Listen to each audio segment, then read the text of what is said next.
Третий день фестиваля в гостях у Мойдеса открывает Ижевский театр кукол.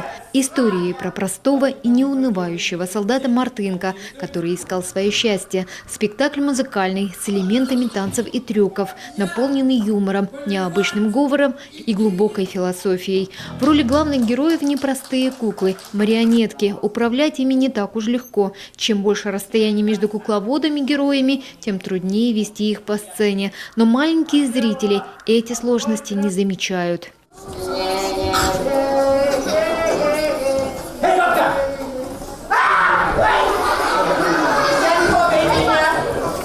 Да ты не бойся! На лучше вам! Яблочко съешь!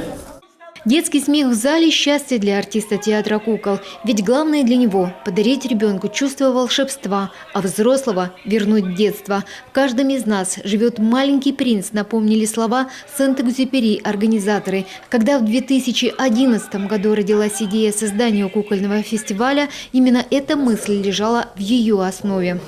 Вы все возвращаетесь в детство. Ведь каждый день телевизор возвращает нас в реальную жизнь.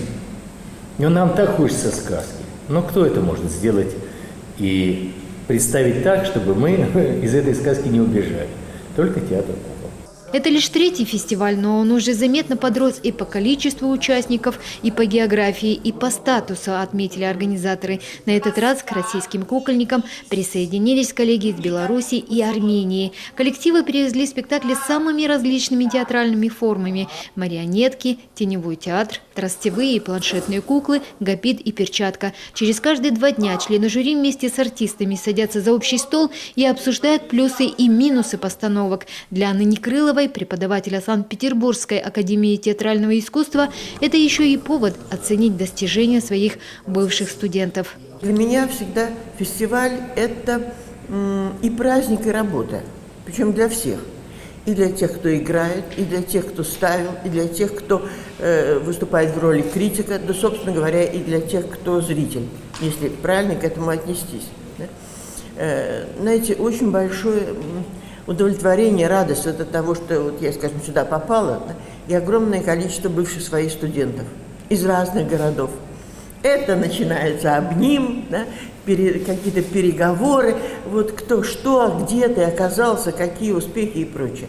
Кстати, кукольное искусство сегодня особенно востребовано по всему миру. По словам организаторов фестиваля, самое удивительное, что в странах Америки и Европы больше всего популярны наши русские сказки «Колобок», «Теремок», «Маша и медведь», которые учат детей только добру. Елена Кононова, Антон Ворожищев, телеканал Юрган.